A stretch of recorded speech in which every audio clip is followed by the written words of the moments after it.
Sophie Durocher. Un savoureux mélange artistique de culture et d'information. Tous les vendredis, on reçoit la visite de Patrick Delisle-Crevier, qui est un petit peu nos yeux et nos oreilles sur la scène culturelle québécoise. Et oulala, tes cheveux, Patrick! C'est les cheveux du vendredi. Les cheveux du vendredi. Alors, qu'est-ce que tu as vu de bon ou qu'est-ce qu'on va bientôt voir de bon? Il y a une adaptation au cinéma d'une pièce de théâtre qui est une adaptation d'un film. C'est assez compliqué, Deux femmes en or, l'histoire, quand même. Ouais, j'ai vu le film. Je peux pas vraiment faire une critique parce que le film va sortir en mai, à la fin mai. Donc, on peut pas le critiquer maintenant. Il y a comme un embargo sur le...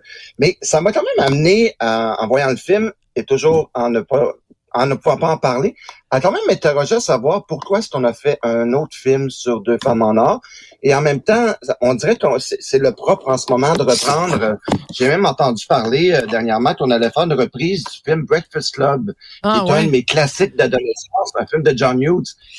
Fait, je m'interrogeais à savoir pourquoi. J'ai vu le film et après, je me posais encore plus la question, pourquoi ce besoin d'amener dans notre modernité de 2025 un film des années 60 et de le réajuster, mais puis je parle de ce film-là, mais je parle aussi pourquoi amener un Breakfast Club qui était parfait à l'époque, bonne et en question. faire un nouveau. Parce qu'il faut expliquer. Probablement pas. Ouais, il faut expliquer quand même l'historique. Donc, ce film-là est fait. Claude Fournier et Hugo Veilleux va m'aider, va me retrouver le nom. Oui, c'est ça, Marie-Josée Raymond, merci, font ce film-là qui est absolument révolutionnaire à l'époque parce que c'est l'histoire de deux femmes qui habitent en banlieue et qui, pendant que leurs maris sont au travail et qu'elles sont à la maison, s'envoient en l'air avec le plombier, le voisin, le gars qui est de la construction. Donc, ça avait du sens dans les années 70. Et là, Catherine Etier, donc, a fait une adaptation contemporaine sous forme de pièce de théâtre. Et là, Chloé Robichaud en fait un film. Il vient d'être présenté d'ailleurs à Sundance, il a gagné un prix, si je me trompe pas. Donc la question au-delà du film lui-même, c'est est-ce que on veut pas à tout prix prendre des éléments qui ont été intéressants pour essayer tout le temps de les mettre à la sauce moderne? C'est un peu ce que je me demande. Tu sais, même, je lisais ce matin dans un article en français qu'on pensait à ramener Tati Daniel au cinéma, d'en faire un remake. J'étais comme, non, c'est un classique Tati Daniel d'Étienne Châtiliès. Ouais. On ne touche pas à Tati Daniel. Attends. Genre en faire un t-shirt. Attends 2 secondes, parce que je me tourne vers Cybèle. Tu comprends, ça vient de naître, cette affaire-là.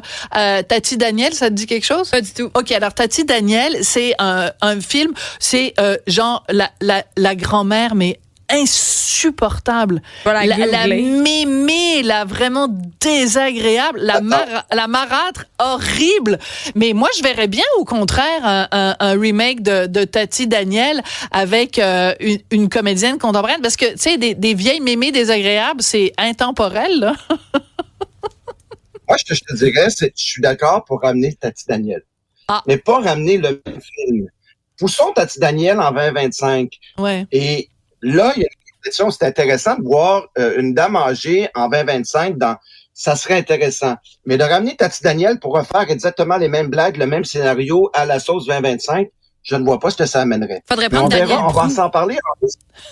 Daniel Prou, qu'est-ce que t'as contre Daniel Prou? Trouves-tu qu'elle a l'air d'une femme désagréable? Pas du tout, mais quand elle a joué dans Unité 9, elle jouait une vieille madame qui ressemble à Tati Daniel un peu. Oui, puis niveau casting. Dans le cyclone de Noël, c'est ça le film? Elle joue elle joue la mère de Véronique Cloutier et Christine Beaulieu et est un petit peu désagréable. Mais pas beaucoup désagréable, mais elle pourrait jouer. On n'est pas à l'étape on n'est pas à la coche de Tati Daniel. Moi, je verrais Hélène Vincent. Je l'ai vu dans le dernier film de François Ozon et je trouvais qu'il y avait beaucoup d'apparenté avec Tila Shelton qui jouait Tati Daniel. Cela dit, tu dois absolument écouter Tati Daniel si tu ne l'as pas vu. C'est un classique. En fin de semaine. J'ai noté. D'accord. Alors ça, La première chose parfait, dont tu promis. voulais nous parler, parce qu'il y avait donc le visionnement de presse cette semaine pour les médias québécois de deux femmes en or, et ça va être disponible au mois de mai. Tu pourras à ce moment-là nous faire une critique. Par contre, tu peux nous parler, puisque Cybèle et moi, nous l'avons vu aussi, le nouveau spectacle de Billy Tellier et surtout celle qui fait sa première partie, Rachel Ellie. Moi, coup de cœur numéro 1, coup de cœur numéro 2, j'ai adoré les deux parties du spectacle. Moi, j'ai adoré les deux. Mais honnêtement, mon grand coup de cœur, là, mon A+ de cette soirée-là, c'est vraiment cette fille qui s'appelle Rachel Ellie, qui est une fille qui vient d'Ottawa, qui a mené une carrière en Ontario et aux États-Unis pendant 10 ans, et qui, elle, décide un jour que elle veut faire de l'humour en français et que le Québec, c'est un mini Hollywood et qu'on a même nos Oscars de l'humour avec nos Olivier. Et elle se lance là-dedans. Et honnêtement, Sophie, j'ai adoré. J'ai bien aimé Billy Tellier. C'est un humour plus propre, plus dans la ligne droite. Il nous parle de ses enfants, de sa maman. C'est gentil, c'est bien fait, c'est drôle. Mais elle, ça, sans être vulgaire, cela dit, c'est Si. dans la ligne. Hey, wow. Ben, Elle est avec vulgaire. classe quand même. Ben, elle est Si tu vulgaire. compares à Elle est d'autres assumée. humoristes, Ben, je m'excuse, mais quelqu'un qui dit en nom, qui monte sur scène puis qui dit j'ai la plotte à terre. Bon, je viens de le dire en nom. Oui. Voilà, ça y est. C'est trop tard. Mariana Mazza ou on n'est pas là-dedans. Non, on n'est pas dans Mariana Mazza. Je suis d'accord avec toi. Ouais.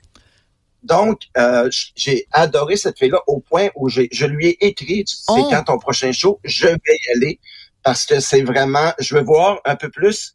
Tu sais, elle a fait justement un numéro sur les expressions québécoises où elle nous dit justement qu'elle a la plotte à terre. C'est fabuleux. C'est très drôle. On peut en voir plus de ça. Alors, tu sais quoi? Je propose, parce que Cybèle, on est allé manger au restaurant avec Cybèle, on allait manger une bonne pizza, et pendant le mangeage de pizza, Cybèle me dit, il y a une humoriste que j'adore qui s'appelle Rachel Ellie. On arrive, c'est Rachel Ellie qui fait la première partie du spectacle. Là, ça fait trop de fois qu'on parle de Rachel Ellie. Je vais l'inviter ici à l'émission. Hugo Veilleux va s'en occuper, hein, Hugo? Et donc, très bientôt, vous allez l'entendre sur les ondes de Cube Radio. C'est comme ça aussi qu'on s'ouvre aux deux solitudes. Merci beaucoup, Patrick Delisle-Crevier. Et à la semaine prochaine. Cybèle, ce fut un plaisir. Oui, belle semaine. Bon magasinage érotique en fin de semaine. Merci Toi beaucoup, de même. Hugo. Merci, Jean-Philippe. Bon, moi, j'ai tout ce qu'il faut à la maison. Le gloss plus. Autrement dit, Cube.